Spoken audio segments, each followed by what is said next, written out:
Fourth training class, the training agenda for the soul in this Earth spiritual training school.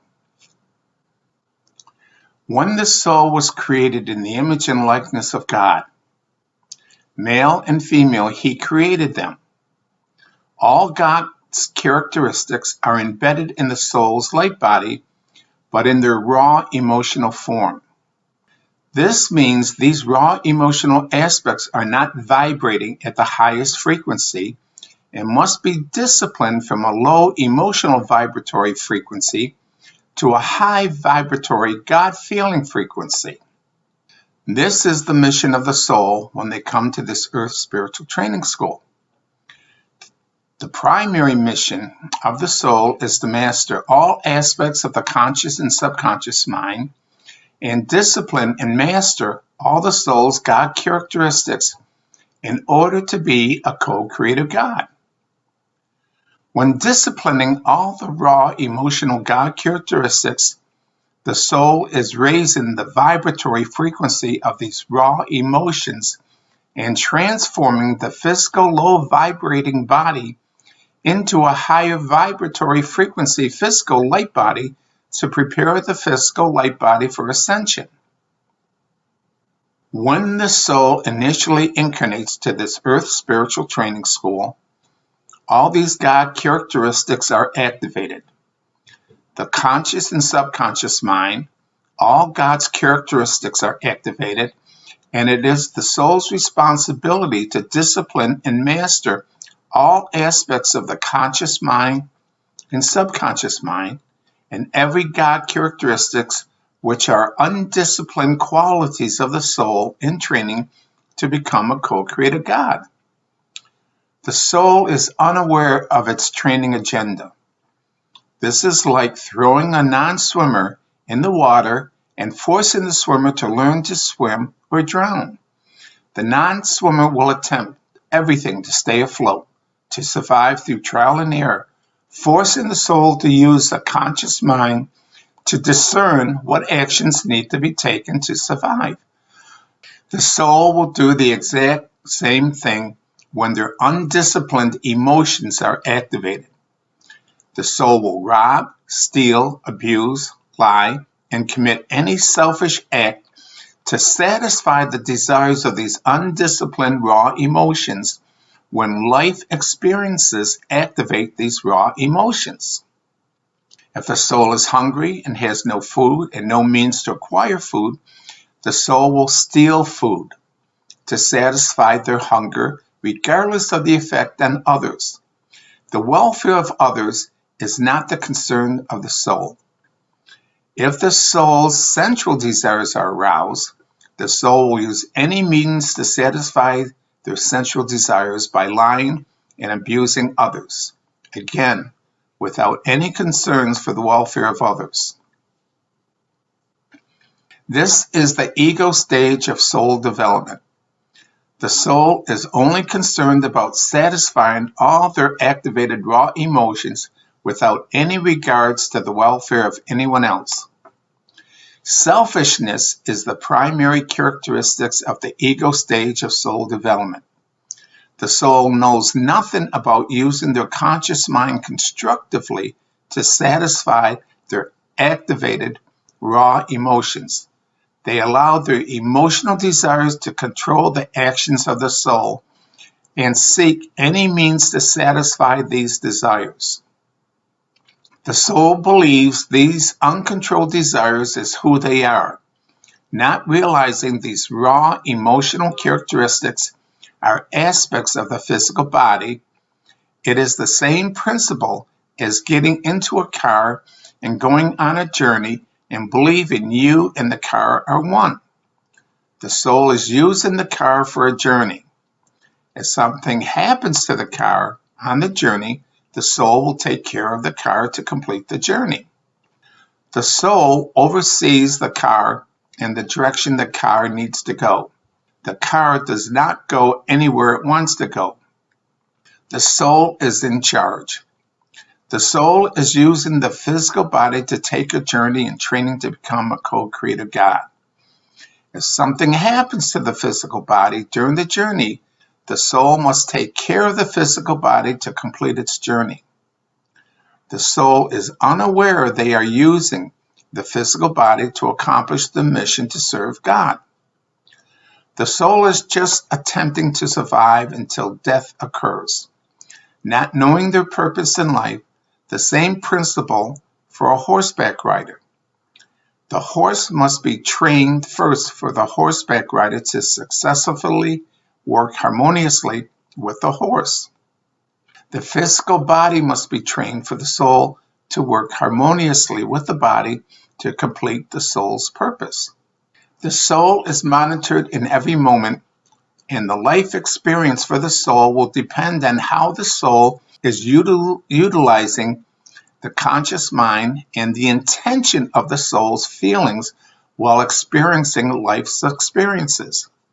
If the soul's feelings are in harmony and aligned with the universal law of cause and effect, then life experiences will be in alignment with the soul's purpose. If the soul's feelings are not in alignment with the universal law of cause and effect, then challenging life experiences will be orchestrated to make the soul aware of the behavior while executing their life experiences. In the early stages of the soul's birth, death, rebirth cycle, the soul is not aware of the connection between their inappropriate behavior and future life experiencing challenges by experiencing inappropriate behaviors towards them by others. Eventually, the soul starts to make the connection to the universal law of cause and effect. What you do to others will be done unto you. With the soul experiencing many birth, death, rebirth cycles in different genders and different nationalities, it takes the soul many incarnations to become aware of their inappropriate behavior and the inappropriate behaviors of others towards them. There are many raw emotions affecting the behavior of the soul, and the soul believes this is just normal behavior. Birds of a feather flock together. The soul will be drawn to other souls with similar thinking and actions and will reinforce each other that their inappropriate behavior is normal and justified. This thinking continues for many lifetimes until the soul has authority figures in their life to provide the understanding and discipline to guide the soul in learning to discipline their emotions. The soul's inappropriate and arrogant behavior will continue for several incarnations.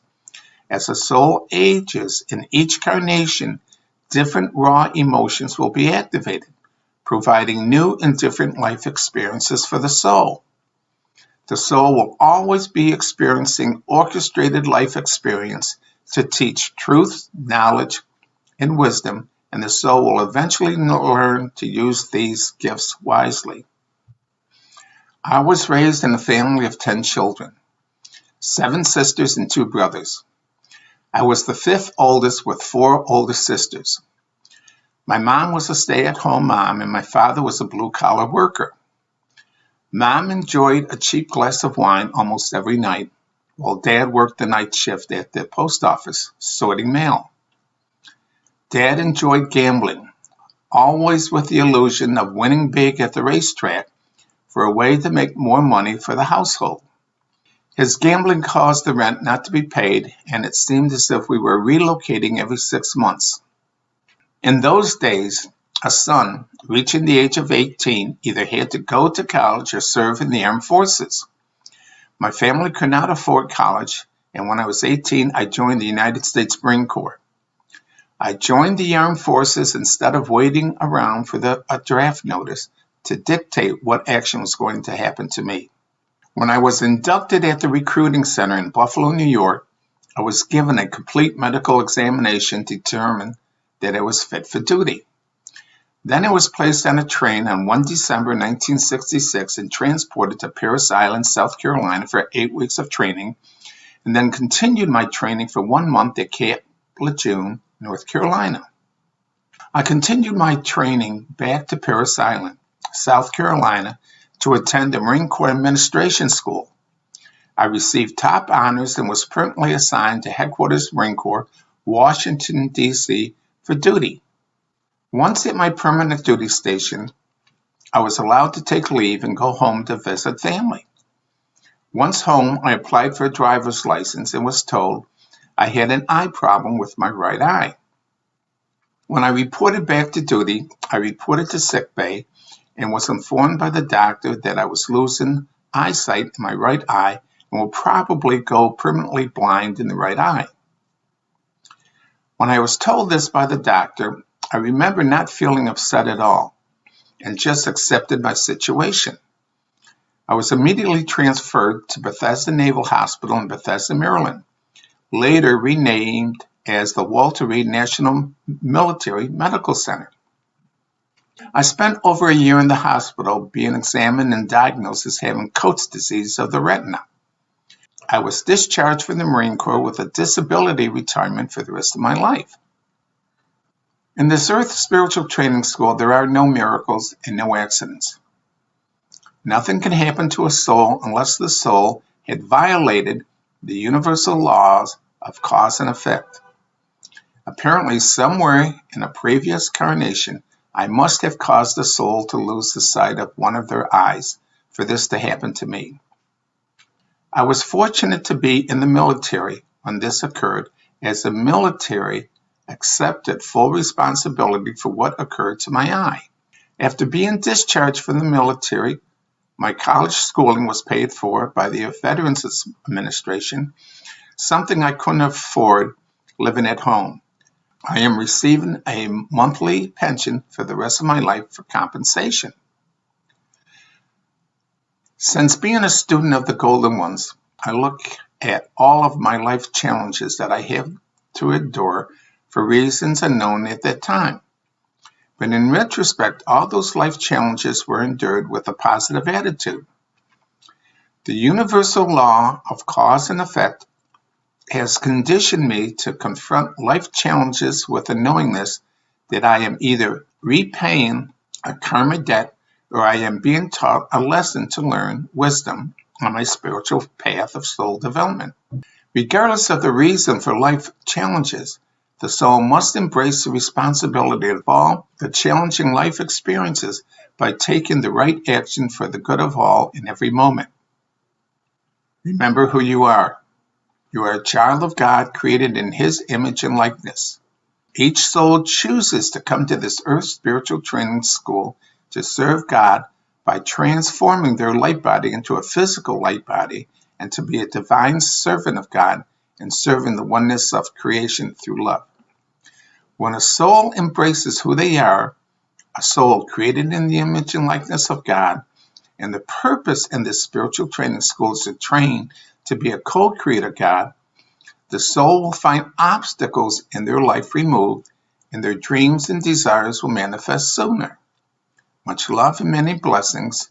Namaste. Visit us at www.thepathtowoneness.com. Join the membership program for all the latest teachings from the Golden Ones. Visit us on Facebook and LinkedIn at thepathtowoneness.com.